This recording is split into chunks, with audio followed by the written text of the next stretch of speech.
Chapter 1. The whispers had started as nothing more than a hum beneath their thoughts, a background radiation of language that didn't belong to them. At first, it had been easy to ignore, nothing more than an anomaly in the deep space signals they monitored. But then the voices had begun to take shape, coiling into words, forming patterns, lingering in their minds long after they had fallen silent. The interstellar research station, Eventide, hung in the void, its metallic spine curved like the ribcage of some long-dead celestial beast. Beyond its reinforced observation decks, the Whispering Nebula pulsed in eerie silence, its iridescent tendrils coiling and unfurling with a slow, hypnotic rhythm. To most of the crew, it was a mystery to be solved, a scientific enigma that justified the years spent hurtling through the abyss. But to Dr. Elias Venn, the station's linguist, it was something else entirely, a voice waiting to be understood. Venn sat in his dimly lit quarters, the walls covered in hastily scrawled notes, fractured poetry transcribed from the crew's mutterings, spectral harmonies captured in dying transmissions. The whispers of the nebula had infiltrated their minds, shaping their dreams, warping their words. Some dismissed it as radiation-induced delirium, others as cosmic coincidence. But Venn knew better. He had seen the pattern. The meaning lurked just beneath the surface, taunting him, slipping through his grasp like sand through fingers. His console beeped, a new signal. The same rhythmic pulses, the same haunting undertones that defied standard linguistic structures. He ran it through every known decryption method, every phonetic model, but the answer remained elusive. A voice without a mouth, an intelligence without a face. Was it speaking to them, or was it simply echoing something older than their existence? The whispers grew louder. In the corridors, crew members spoke in verses they could not recall composing. Their eyes, flecked with radioactive stardust, glowed in the dim light. The nebula was inside them, bleeding through their thoughts, and Elias Venn, obsessed, enthralled, terrified, listened. Chapter 2. The alarms blared through Eventide's corridors as Dr. Naomi Harlow, the mission's lead astrophysicist, sprinted toward the infirmary. Another crew member down? Another casualty of the whispers. Venn arrived moments later, breathless. He barely registered the sterile scent of antiseptic or the flickering hollow monitors projecting vitals that plunged towards zero. The dying man, Lieutenant Roan, clutched Venn's wrist with shaking fingers, his lips parting in a final, rasping whisper. "You don't kill what you don't understand." The words sent a shiver through Venn. They weren't just nonsense. They were deliberate, an echo of something vast, something pleading. Roan's grip slackened, and the light in his dust-flecked eyes faded. He was gone. Dr. Harlow exhaled sharply, running a trembling hand through her dark curls. "We're losing them, Elias. One by one." Venn swallowed. "It's the nebula. It's not just affecting their minds. It's communicating." Harlow shot him a sharp look. "And what exactly is it saying?" He hesitated. "I don't know yet." She scoffed. "Then find out. Fast." The doors sealed shut behind her, leaving Venn alone with the corpse and the silence. He stared down at Roan's still form, at the traces of stardust clinging to his skin like celestial fingerprints. The words replayed in his mind. "You don't kill what you don't understand." But what if understanding meant letting it go? The station logs were filling up with anomalies. Crew members reported lost time, moments of complete blackness followed by waking dreams filled with indistinct shapes and voices that spoke in riddles. Instruments malfunctioned without explanation, readings flickered in and out of coherence, and all the while the whispers continued. Venn spent hours in the lab poring over transmission data, dissecting every pattern, searching for meaning in the madness. The more he studied, the more the whispers felt like something alive, something intelligent. He could no longer dismiss them as random noise. Chapter 3. Days passed in a blur of half-slept hours and feverish translation attempts. The station's air was thick with unspoken dread, the crew's paranoia coiling tighter with each passing moment. The whispers did not fade, they grew stronger. Venn pored over Roan's final writings, his manic scrawls stretching across pages in uneven lines.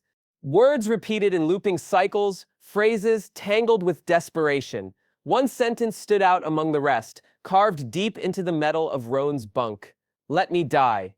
The realization struck like a meteor impact. The nebula wasn't just transmitting random pulses. It was a mind, an ancient, suffering entity, and its emissions weren't chaos. They were a plea. He rushed to Harlow's lab, nearly colliding with her as she emerged.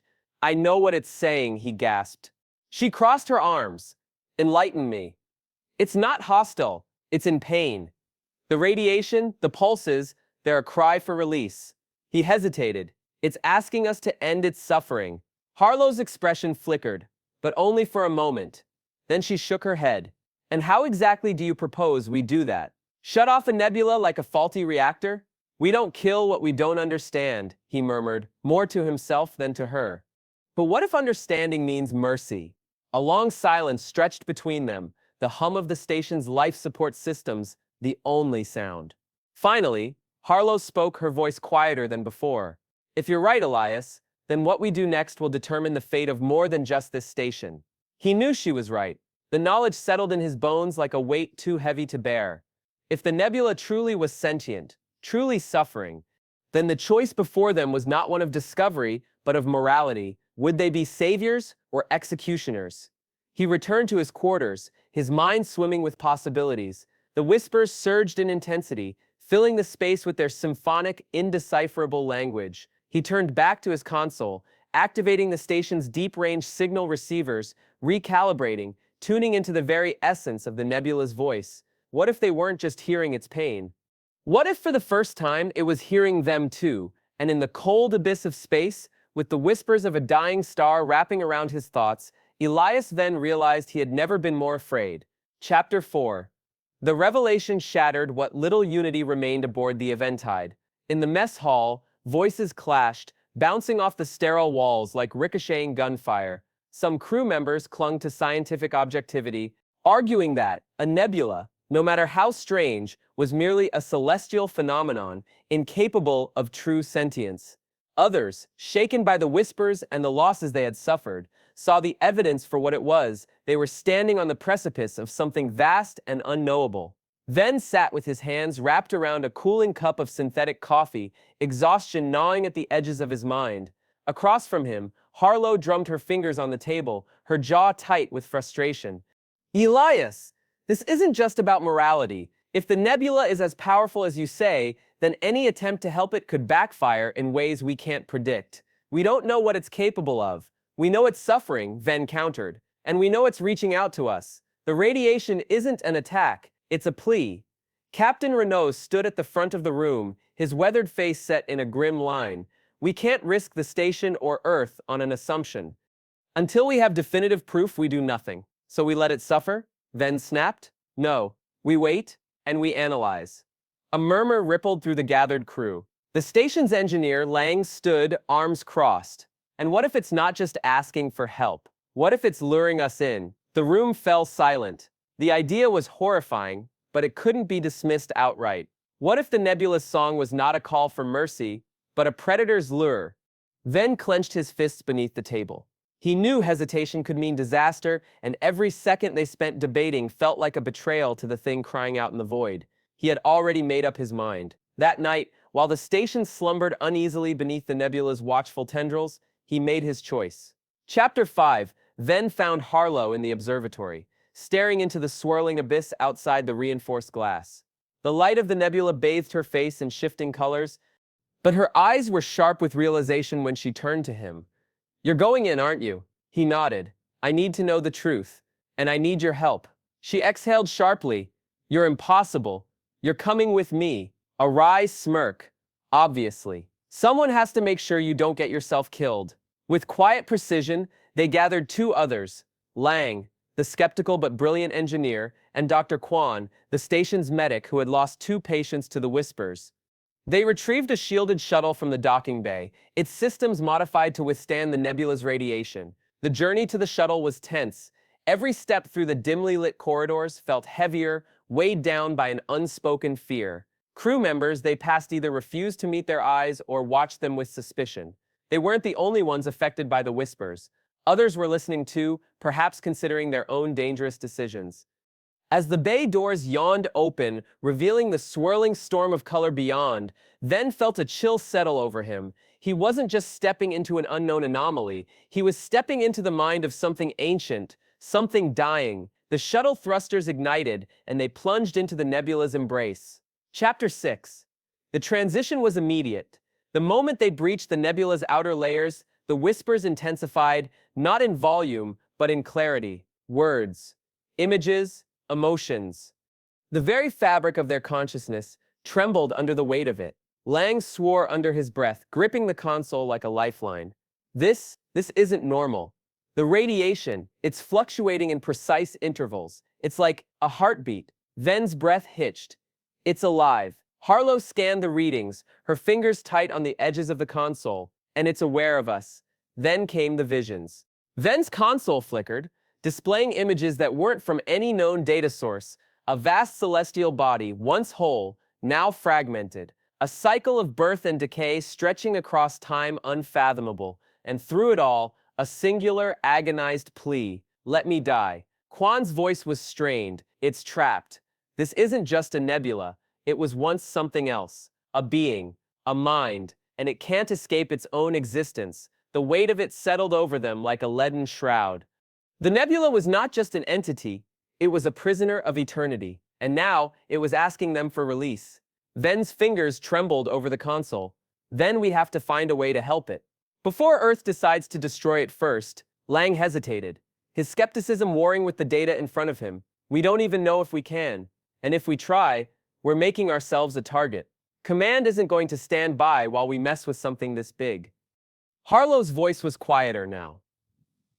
Elo, we're making a choice for something we barely understand. Are we even sure we have the right? Venn looked out the viewport, watching the nebula's tendrils curl inward, as if waiting for their answer. He thought of the whispers, of the fragmented poetry in their minds. He thought of Roan's dying words. You don't kill what you don't understand, but you don't let it suffer either. His voice was steady when he answered. If we don't do this, no one will, and I refuse to turn my back on it. The nebula pulsed, the colors shifting, deepening. It had been waiting, and now, at last, they were listening. And in the vast silence of space, as the weight of eternity loomed over them, Elias Venn knew that they had just crossed a line they could never return from. Chapter 7. The shuttle shuddered as it docked with the Eventide, its hull scorched and pitted from the nebula's radioactive tides. Venn staggered into the airlock, his mind still reeling from the visions, the nebula's memories of collapsing into itself over and over, a consciousness trapped in an endless cycle of cosmic death and rebirth. Let me die. The words echoed in his skull, a dirge sung by a god. Harlow followed, her face pale. We need to warn Command. If they fire those bombs, they won't listen, Venn interrupted. They'll see it as a threat, not a patient. Lang and Quan lingered behind, their silence heavy. The engineer's hands trembled as he unloaded data drives. The medics stared at her gloves, flecked with stardust. None of them were unchanged. The nebula's voice had carved fissures in their minds, left fingerprints on their souls. Captain Renault awaited them in the command hub, his posture rigid. Report. Then projected the data. The nebula's encoded emissions translated into haunting, recursive patterns. It's sentient. And it's begging us to end its suffering. Not destroy it, release it. Renaud's eyes narrowed. You're suggesting we euthanize a nebula. Yes, the captain laughed. A hollow sound. Earth Command disagrees. They've dispatched the Aurora fleet. Singularity bombs. If the nebula's emissions pose a risk to colonial systems, they'll reduce it to dust in 12 hours. Harlow slammed her fist on the console. You can't. Its radiation isn't an attack, it's a language.